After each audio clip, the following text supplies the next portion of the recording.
Thank you so very much for allowing me to join you at the beginning of an exciting weekend. I'd like to acknowledge ISNA's Vice President, Iman Majid, with whom I had a privilege of chatting before coming up here today, National Director Dr. Saeed Daya Magahed, and our colleague Alonzo Fulgram, the Acting Administrator of USAID. It's good to be with you. And it's an honor to have the opportunity to address you on behalf of the President of the United States of America, Barack Obama.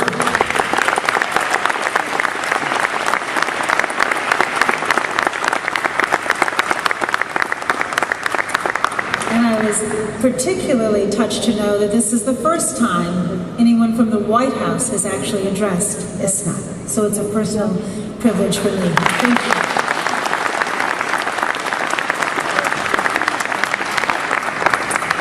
And I'm also delighted that you have moved here to Washington, D.C., my new home and the new home of President Obama. I think it's quite fitting that we're meeting here on this very special weekend as we mark our nation's 233rd year of independence tomorrow. Recently, I had the privilege of traveling with President Obama to Cairo and attending his speech.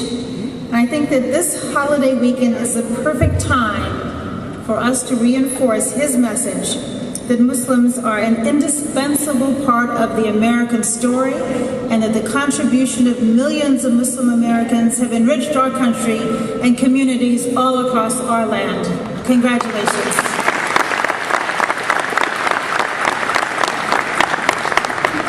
The 4th of July is a quintessential American holiday that celebrates our struggles of independence and the things that we have accomplished.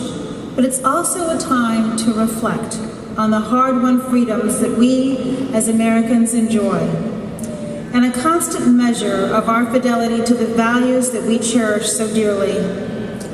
Your theme for this year that Dr. Mattson mentioned, life, liberty, and the pursuit of happiness, one of the most familiar lines from our Declaration of Independence, is yet another opportunity to gauge how well that promise has been kept. It also reminds us of how we must always work each and every day to make that promise a reality for every American, no matter their race, their faith, or their income.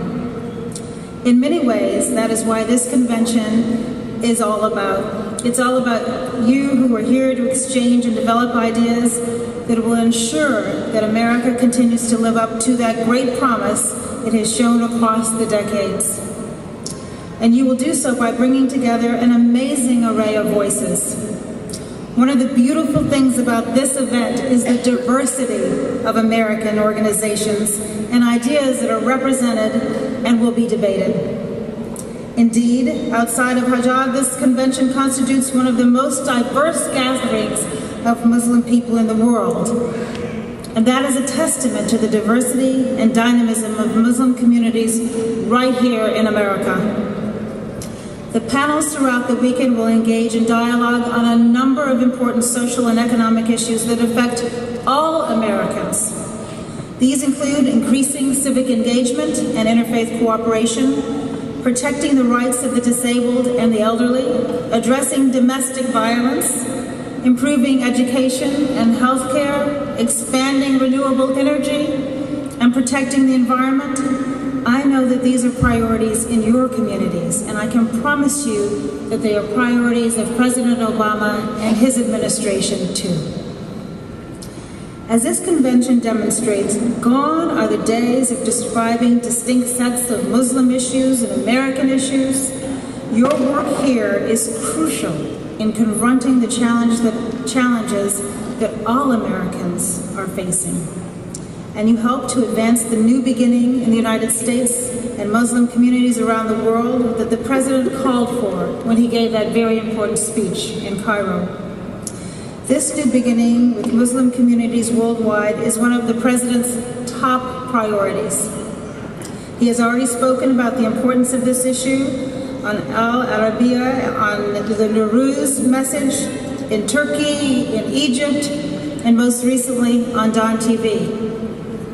And I can promise you that he will continue to address this priority going forward, both in words and, more importantly, in deeds.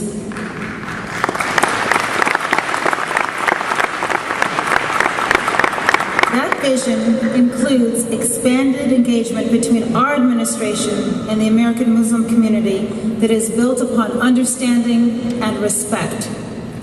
A government of the people requires a sustained effort to listen and to learn from all of its citizens, and that's what this administration intends to do.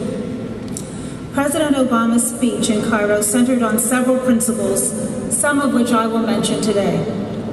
One of the most important was the recognition that America and Islam share certain fundamental values: justice, progress, tolerance, and dignity for all human beings.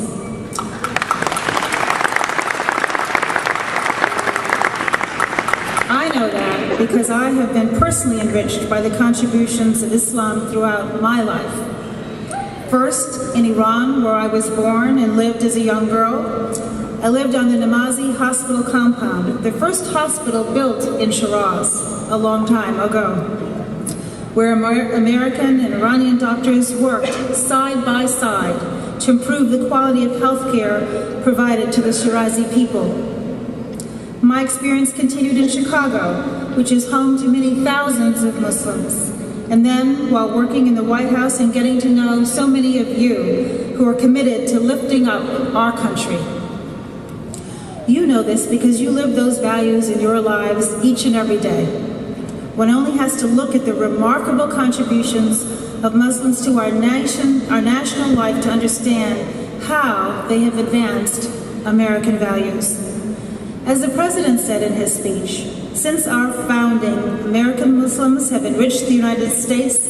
They have fought in our wars, served government, stood for civil rights, started businesses, taught at our universities, excelled in our sports arenas, won Nobel Prizes, built our tallest building, and carried the Olympic torch. And I'll tell you, it's not always easy to identify American Muslim business leaders, scientists, artists, and athletes, and so on, not because there aren't any, but because there are so many. And they are known for their talent and their character, not simply for their religion. This is a great thing. It's a reflection of the American dream, which is ultimately rooted in these values that we all share, values that are common to all of humanity.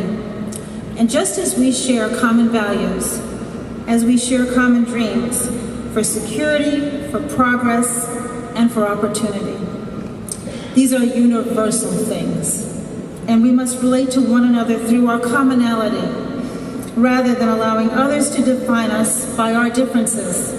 This message was the President's speech in Cairo, and it is why America is committed to a relationship with the Muslim communities abroad that is defined by mutual respect and the pursuit of mutual interest and mutual values.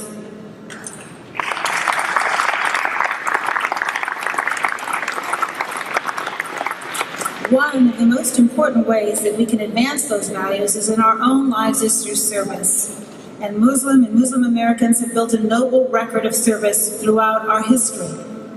As the Holy Quran teaches, do not neglect your portion of this world, and do good to others as God has done to you.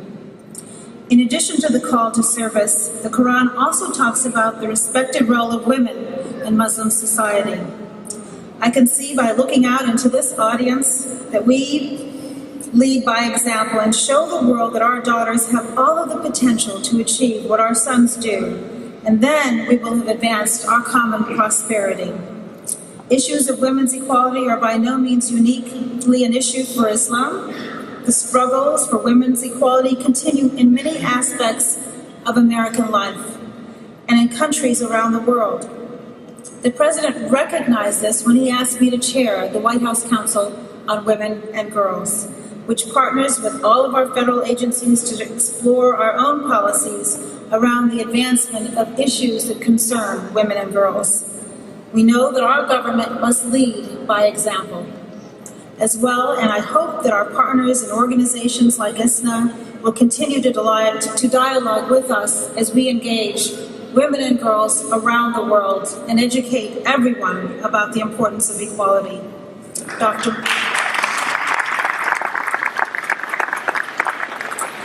Dr. Madsen and Vice President Majid, I invite you to work with us in the Council. I learned as we were coming in here about the great work that you guys are doing addressing the issue of domestic violence. That's one of many issues that the White House Council intends to address. President Obama recently issued another call to service, and it's one that I hope you will take to heart and respond. Already we've seen communities launch service projects and websites that are dedicated to mobilizing the strength of their communities to serve those in need in neighborhoods all across the country. And I was delighted to hear Dahlia mention it in her remarks. Everyone can serve, and I encourage you to visit our White House website, www.serve.gov, to both find and post opportunities for community service.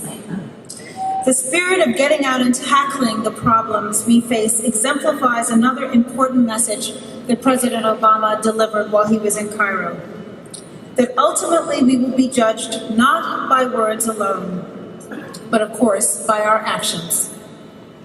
As he noted, we've made good progress in a number of important policy areas. For example, we have begun the closing of Guantanamo Bay, and we no longer torture.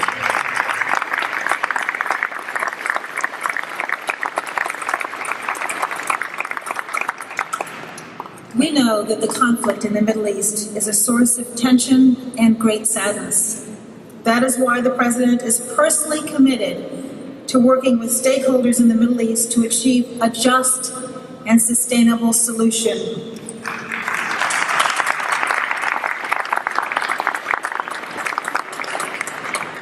With two states, Israel and Palestine.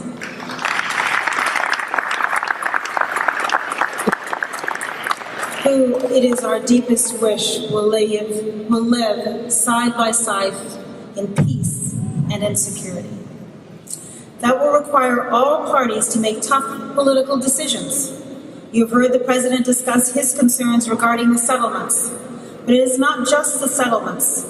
Lasting peace will require a concerted effort on behalf of the Palestinians as well, to end incitement and increase security, and by Israel's Arab neighbors to take steps towards normalizing Israel. We are making progress, but America's relationship with the Muslim community cannot be judged purely by progress in the Middle East peace, just as it will not be defined only by opposition to violent extremism. It must be more comprehensive. That is why we must cooperate on implementing the initiatives the President announced in many areas, including education, science and technology, health and development, entrepreneurship, and interfaith partnerships. Many of the panels at this conference are focused on these very important issues, and your work will be instrumental in ensuring that sound policies are developed and progress is realized in all of these areas.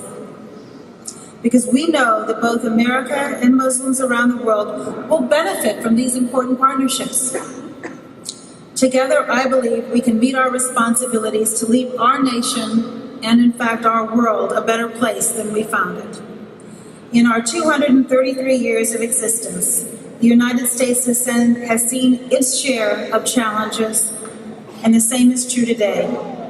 Our nation has succeeded in overwhelming the trials of the past, and we will overcome the tests we face today by remaining true to our founding principles and relying on the collective strength of our diverse citizenship. The millions of American Muslims that you represent are an integral part in meeting the challenges of our time. The problems that we face here at home and even those around the world do not discriminate between color or creed or faith. They do not recognize national boundaries.